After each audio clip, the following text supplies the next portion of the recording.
তো good morning from Gangtok. এখন সকাল 7:07। আমরা উঠে গেছি, মানে উঠে রেডিও হয়ে গেছি। আজকে বেরোবো হচ্ছে সিকিমের জন্য, মানে আজকে আমরা ডিরেক্টলি যাবো হচ্ছে এখান থেকে জুলুক, চাংবুলেক, নাথুলা পাস, বাবা মন্দির আর বাকি সমস্ত কিছু ঘুরে আমরা যাব হচ্ছে জুলুক। তো আমাদের ড্রাইভার দাদা বলেছিল যে মোটামুটি 7টার মধ্যে ওখানে পৌঁছে যেতে, কিন্তু আমরা এখান থেকে বেরোচ্ছি 7টার সময়। তো আপাতত চলো হোমস্টের ওখানে যাবো, একটু গিয়ে টিফিনটা করে তারপর এখান দিয়ে বেরিয়ে যাব। আমাদের হোমস্টের এখানে দেখো একটা কাইন্ড অফ কি সুন্দর একটা মাছ মতো চাষ করেছে। জাস্ট কনসেপ্টটা দেখো একবার, এই দেখো কত মাছ চাষ করেছে এখানে।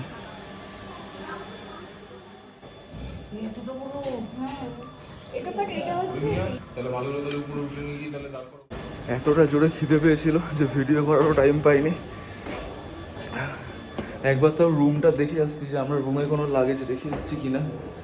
রুমটা দেখে আসি, এসে তারপর বেরিয়ে যাব। টিফিন করে 7:30 নাগাদ বেরিয়ে পড়লাম। আর আমাদের হোটেলের বাইরে থেকে ভিউটা জাস্ট দেখো একবার। আমাদের হোটেলের বাইরেই ট্যাক্সি স্ট্যান্ড। আগের দিনের মতোই 300 টাকা করে দুটো ট্যাক্সি নিয়ে বেরিয়ে পড়লাম ডিস্ট্রিক্ট কোর্ট পার্কিংয়ে যাব বলে।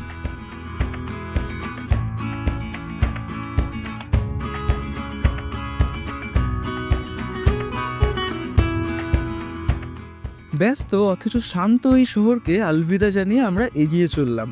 এই রাস্তাটা খুব একটা বড় নয়, কিন্তু গ্যাংটকে ছোট রাস্তার মধ্যেই লুকিয়ে থাকে বড় গল্প।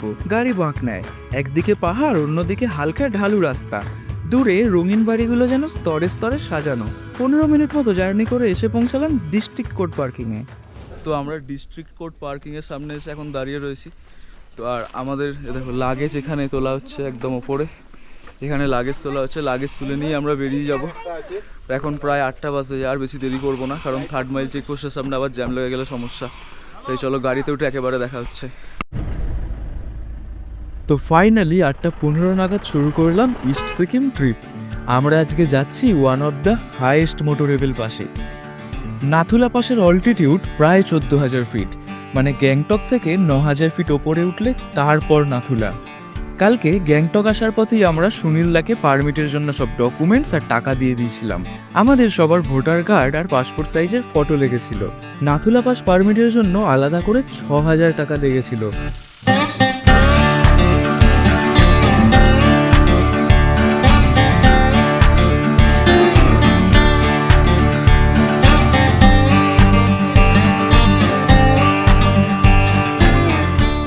আঁকাবাঁকা পাহাড়ি রাস্তা আর বাংলা ব্যান্ডের গান শুনতে শুনতে হঠাৎ এসে থামলাম এক নাম না জানা রাস্তায়।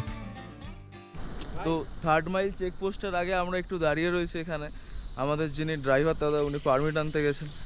এখানে দাঁড়িয়ে আমরা একটু ফটো তুলছি, দেখো জায়গাটার ভিউটা। এইখানে দাঁড়িয়ে ফটো তুলছি এখন। দেখি দাদা পারমিটটা নিয়ে আসলে তারপর আবার এখান দিয়ে বেরিয়ে যাব। পাহাড়ের গায়ে লেগে থাকা এই ছোট ঘরগুলো যেন প্রকৃতির সাথে এক নীরব চুক্তি। এখানে রাস্তা মানে শুধু যাতায়াতের পথ নয়, এই রাস্তা মানে প্রতিদিনের জীবন। এখানে কিছুক্ষণ দাঁড়ালেই মনে হয় জীবন আসলে খুব জটিল নয়, আমরাই তাকে জটিল বানাই। এখান থেকে পারমিট কালেক্ট করেই বেরিয়ে পড়লাম। কিছুটা এসেই পড়লো 3rd মাইল চেকপোস্ট। এটাই আমাদের ট্রিপের ফার্স্ট চেকপোস্ট। এখানে পারমিট জমা করে ডান দিকের রাস্তা দিয়ে সোজা গেলেই প্রথমে পড়বে Kanchenjunga view point. 3rd mile checkpost থেকে নাথুলা যাবার দুটো রাস্তা আছে, আর এই রাস্তার কন্ডিশন খুবই ভালো। শুধু কন্ডিশন ভালো তাই নয়, বরং ওয়েল মেনটেন্ডও। আজকের ওয়েদার বেশ ভালোই ক্লিয়ার, তাই আজকে হয়তো কাঞ্চনজঙ্ঘার দর্শন পেলেও পেতে পারি। আর সামনের এই ভিউটা জাস্ট দেখো একবার, এক কথায় অসাধারণ। মানে you can only feel it, you can't describe it. দূরে ওই রাস্তাগুলো দিয়েই এলাম আমরা, আর এই পাশটা জাস্ট দেখো একবার।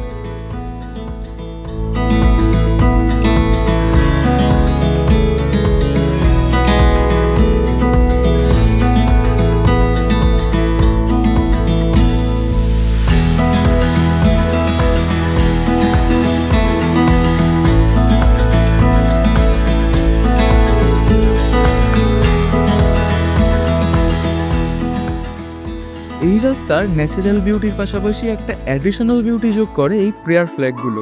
আর এই বুদ্ধিস্ট প্রেয়ার ফ্ল্যাগগুলো হাওয়ায় উড়ে একটা আলাদাই সিনিক বিউটি তৈরি। আসলে এই ফ্ল্যাগগুলোতে মন্ত্র লেখা থাকে। বৌদ্ধ ধর্মের মানুষেরা মনে করেন এই শুদ্ধ মন্ত্র হাওয়ায় উড়ে ছড়িয়ে পড়ে সমস্ত জায়গায়। বিশ্বাস করা হয় এই ফ্ল্যাগগুলো সুখ শান্তির প্রচার করে, যা সকল জীবের জন্যই উপকারী। 5টি রং বিশিষ্ট এই ফ্ল্যাগে নীল মানে আকাশ, সাদা মানে বায়ু, লাল মানে আগুন, সবুজ মানে জল আর হলুদ মানে পৃথিবী। সুন্দর এই রাস্তায় জার্নি করতে করতেই হঠাৎ এসে থামলাম রাস্তার ধারে কাঞ্চনজঙ্ঘা ভিউ পয়েন্টে।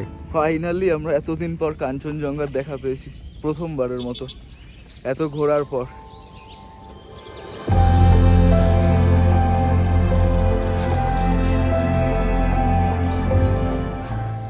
নীল আকাশ, নিচে মেঘের স্তর আর পাহাড়ের সারি। হঠাৎ ফ্রেমের মাঝখানে দেখা যায় কাঞ্চনজঙ্ঘার হাইয়েস্ট পিক। সব দেখা না গেলেও যতটা দেখা যায় কখনো কখনো ততটাই যথেষ্ট। নিচে পাহাড়, তার উপরে মেঘ আর তারও ওপরে একটা শৃঙ্গ, ঠিক যেন প্রকৃতির 3 স্তরের গল্প। ভিউ পয়েন্টে কিছুক্ষণ দাঁড়িয়ে আবার বেরিয়ে পড়লাম। এখান থেকে ছাঙ্গু লেখা 28 কিলোমিটার। যত উপরে যাচ্ছি তত টেম্পারেচার জোন শেষ হয়ে সাবালপাইন বা আলপাইন টাইপের গাছ চলে আসছে, আর নাথুলায় তুন্দ্রা টাইপের গাছ দেখা যায়। গ্যাংটক নাথুলা বাবা মন্দির ক্রস করে আমরা আজকে থাকবো জুলুকে। আস্তে আস্তে যত উপরের দিকে উঠছি চারপাশের রং সবুজ থেকে বদলে যাচ্ছে। সামনের এই রাস্তাগুলোই শুধু দেখো একবার। পাহাড় বদলাচ্ছে, হাওয়া আরো ঠান্ডা হচ্ছে। শুরুর দিকের রাস্তা মসৃণ, কিন্তু এই বাঘগুলোই বলে দেয় এটা পাহাড়ের রাজত্ব। একদিকে শক্ত পাহাড়, আরেকদিকে কয়েকশো ফুট নিচে খাদ। এখানে মাঝে মধ্যেই দেখা যায় ইন্ডিয়ান আর্মির বড় বড় ট্রাক আর বেস ক্যাম্প। আমাদের কাছে যেটা অ্যাডভেঞ্চার, ওদের কাছে সেটাই দায়িত্ব। হঠাৎ করেই আকাশ বদলে যায়, কখনো রোদ থেকে মেঘ, আবার কখনো কনকনে ঠান্ডা হাওয়া। কিছু জায়গা আছে যেখানে শব্দ থেমে যায়, শুধু থেকে যায় সম্মান আর কৃতজ্ঞতা। এই পাহাড়ই জানে স্বাধীনতার দাম কতটা ভারী। যেতে যেতেই পেরালাম নাম না জানা ওয়াটারফলে।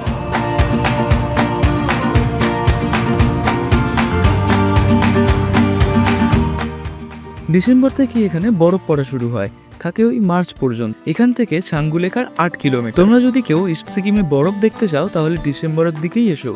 আমি ডিসক্রিপশনে আমাদের ড্রাইভার সুনীল দার নাম্বার দিয়ে দেবো। তোমরা আসতে চাইলে ওনাকে ফোন করে নিতে পারো, উনিই তোমাদের পারমিটের ব্যবস্থা করে দেবেন।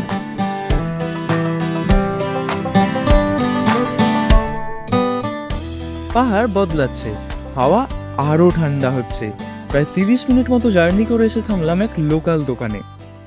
তো ছাঙ্গু লেক যাওয়ার আগে আমরা আবার একটা জায়গায় দাঁড়িয়েছি। এইখানে কিছু টিফিন করবো বলে দাঁড়িয়েছি। আমরা সকালে একটুখানি জাস্ট ম্যাগি খেয়ে বেরিয়েছিলাম, পেট ভরেনি। ছাঙ্গু লেকের জাস্ট আগে এইখানে অনেকগুলো খাবারের দোকান আছে, আর ছাঙ্গু লেকের ওইখানের তুলনায় দামও কম, তো ওই কারণে এখানে দাঁড়িয়েছি। এখানে খেয়ে দিয়ে নিয়ে তারপর ছাঙ্গু লেকে যাবো। দেখি ওখানে ভিতরে গিয়ে কী খাই তোমাদের দেখাই। আর এখানে দেখো একটা কি সুন্দর ইয়াক দাঁড়িয়ে রয়েছে, একটা খাচ্ছে।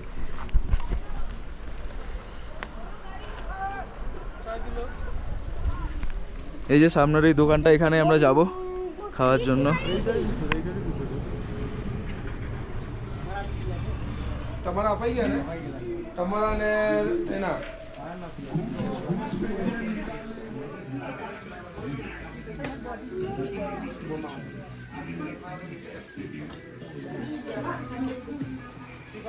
আমরা এই দোকানটাতে দাঁড়িয়েছি। দোকানের এই যে বাথরুমের বাইরে থেকে ভিউটা দেখো। দোকানের বাথরুমের বাইরে থেকে ও সেরা।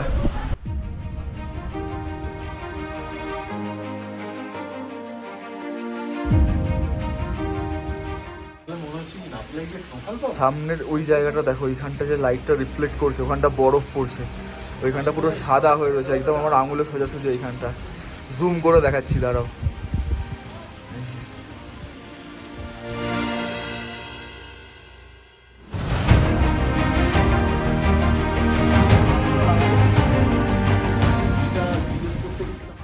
বেশ কিছুক্ষণ দোকানের বাইরের ভিউ দেখে এসে টেবিলে বসলাম।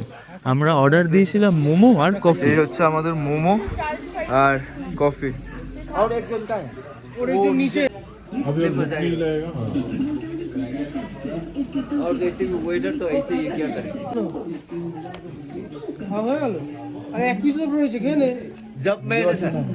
एदिके दिए ना थम में था अभी तो मुझे कोई किसी ने মোমোটা रखा দারুণ नहीं খেতে। था। এটা কি চিকেন মোমো ভাই? भाई ये तो कॉफी डाला और फोन को भी সেটা খেতে।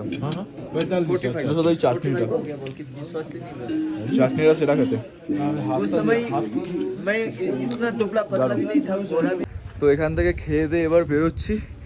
এখানে বিভৎস ঠান্ডা লাগছে, এখন হাত ফাত পুরো জমে যাচ্ছে, তার মধ্যে আমি গ্লাভসও পরিনি।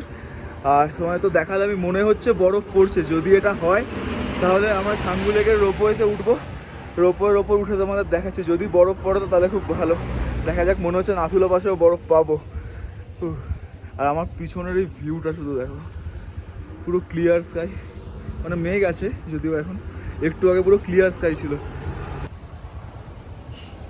বেরোবো, ঠান্ডায় জমে গেছি, রোদে বসে একটু তাও গরম লাগছে এবার। টিফিন সেরেই বেরিয়ে পড়লাম। 5-7 মিনিট জার্নি করেই এসে পৌঁছালাম ছাঙ্গু লেকের একদম সামনে। ফাইনালি এখন এসে নামলাম ছাঙ্গু লেকের সামনে। তো প্রচণ্ড ঠান্ডা, এখন প্রচণ্ড ঠান্ডা, মানে প্রচণ্ড না হলেও মোটামুটি ভালোই ঠান্ডা। আর যতদূর মনে হয় ছাঙ্গু লেকের ওপরে, মানে রোপওয়ে দিয়ে যেখানে দেখা যায় ওখানে মনে হয় বরফ পড়েছে। বরফ পড়েছে কি দেবু?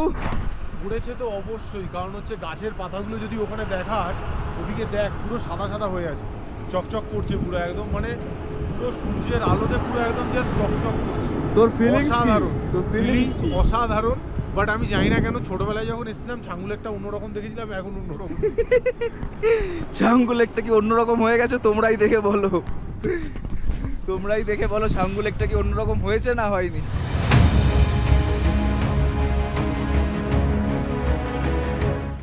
ইস্টার্ন হিমালয়ে সি লেভেল থেকে 12,000 ফিট ওপরে অবস্থিত এই লেক। স্থানীয় ভাষায় এই লেক সংম লেক নামে পরিচিত। চারপাশে খাড়া পাহাড়, ওপরে বিশাল নীল আকাশ আর নিচে শান্ত জল। সংম কথাটির অর্থ জলের উৎস। এই লেক মূলত তৈরি হয়েছে বরফ গলে যাওয়া জল দিয়ে। শীতকালে পুরো লেকটাই বরফে ঢেকে যায়। প্রাচীনকালে বৌদ্ধ লামা ও সন্ন্যাসীদের জন্য এটি ছিল এক পবিত্র স্থান। আজও ছাঙ্গু লেককে পবিত্র হ্রদ হিসাবেই মানা হয়। ছাঙ্গু লেক ভারত ও চীন সীমান্তের খুবই কাছে অবস্থিত। এই কারণে কৌশলগত দিক থেকেও এটি খুব গুরুত্বপূর্ণ। আর এখানেই রয়েছে সিকিমের হাইয়েস্ট অল্টিটিউড রোপওয়ে।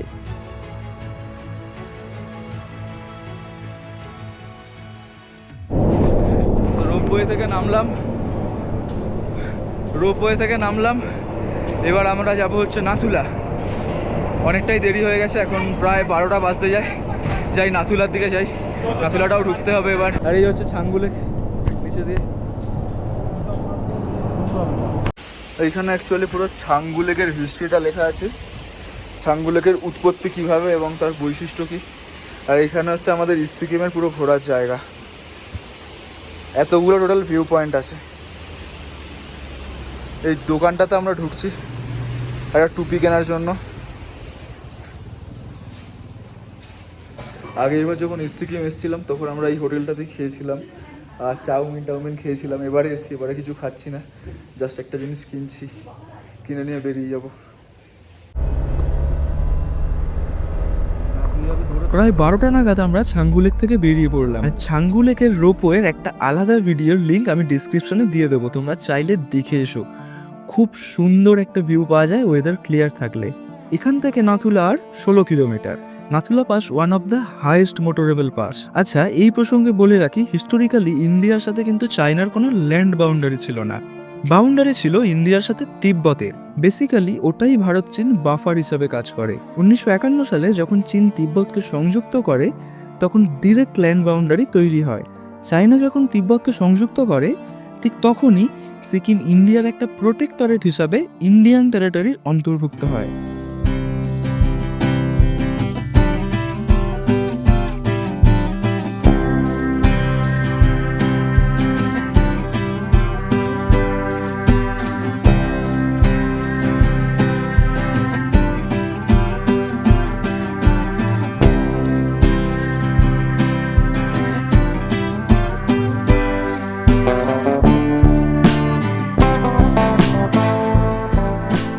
প্রায় 15 মিনিট জার্নি করে এসে পৌঁছালাম সারাথাঙে। এখান থেকে এই রাস্তা ধরে 5 কিলোমিটার উঠলেই নাথুলা পাস। এই এন্ট্রি পয়েন্ট খোলা থাকে দুপুর 2টো পর্যন্ত। তো তোমরা যারা আসবে তারা দুপুর 2টোর আগে এখানে আসার চেষ্টা করো, না হলে কিন্তু মিস।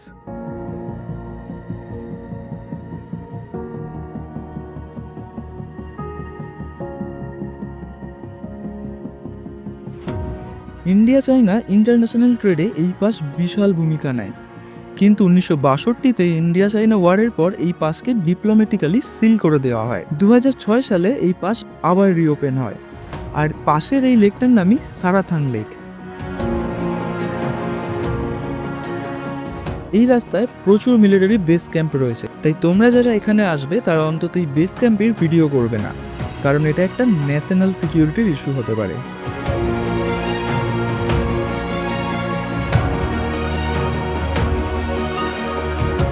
প্রায় 15 মিনিট মতো জার্নি করেই আমরা এসে পৌঁছালাম 14,400 ফিট অল্টিটিউডের নাথুলা পাসে। আজ প্রচুর ভিড় এই পাশে। এখান থেকে কিছুটা ওপরে উঠে গেলেই ইন্ডিয়া চাইনা বর্ডার। প্রচণ্ড ঠান্ডা হাওয়া আর অল্প শ্বাসকষ্ট নিয়েই উঠলাম ওপরে।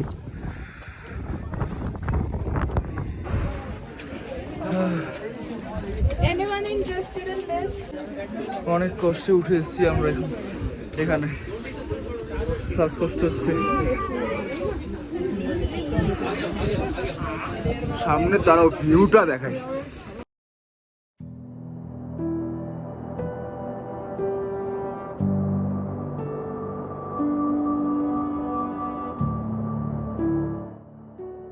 সামনের ওই দিকটাই চাইনা। এই নাথুলা পাশে নাথু শব্দের অর্থ সোনার কান, আর লা মানে পাস। একসময় এই পাসই ছিল ওল্ড সিল্ক রুটেরই একটা পার্ট। এই পথ দিয়ে যেত রেশম, লবণ, ঘোড়া আর সভ্যতার গল্প।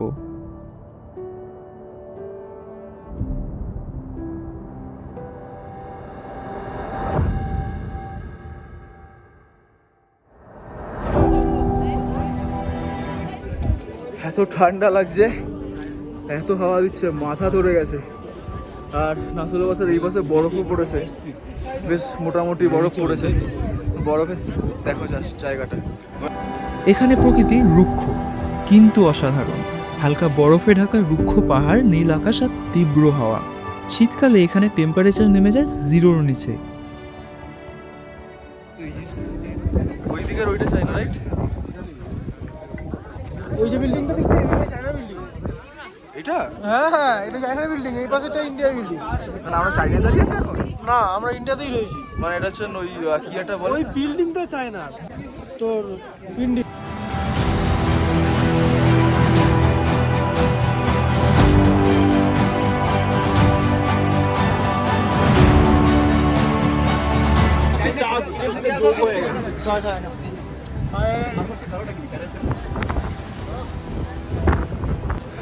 এখানে এসে একটা গ্রুপের সাথে দেখা হলো। ওখানেও একটা ছেলে আছে প্রীতম, তো বলছিল এটাই যে এই দুই প্রীতম মিলে আমরা একটা সেলফিও তুলেছি, তোমরা দেখো সেলফিটা। মানে ওদের গ্রুপেরও বক্তব্য যে প্রীতম নামের ছেলেগুলো কিছু একটা গন্ডগোল পাকায়, আমাদের গ্রুপের ছেলেরও বক্তব্য প্রীতম নামের ছেলেরা কিছু একটা গন্ডগোল পাকায়। তো ওদের সাথে দেখা হয়েছে, ওরাও জুলুকে যাচ্ছে, আমরাও জুলুকে যাচ্ছি। দেখি যদি জুলুকে গিয়ে ওদের সাথে দেখা হয় তোমাদের দেখাচ্ছি। এখন বাজে 2:09, কিন্তু আমার ফোনের ঘড়ি চাইনার টাইম ক্যাপচার করেছে, করে 4:37 হয়ে গেছে। 2:09 বাজে, আমরা এখন দিয়ে মানে এবার বেরোচ্ছি। 2টার সময় নাথুলা পাস বন্ধ হয়ে যায়, তো আমরা এখান দিয়ে বেরোই। এবার অনেকক্ষণ দাঁড়ালাম, বেরিয়ে এবার বাবা মন্দিরের দিকে যাব।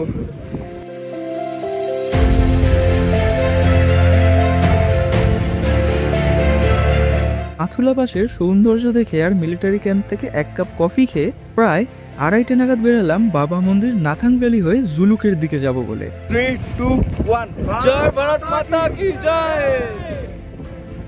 খানিকটা নিচেই পার্কিং এর সুনীলদা অপেক্ষা করছে আমাদের জন্য। গ্যাংটক টু জুলুক সিরিজের ভিডিও শেষ করলাম এখানে। এর পরের পার্টে তোমরা দেখতে পাবে নাথুলা টু জুলুকের জার্নি। চলো আপাতত টাটা ফ্রম নাথুলা।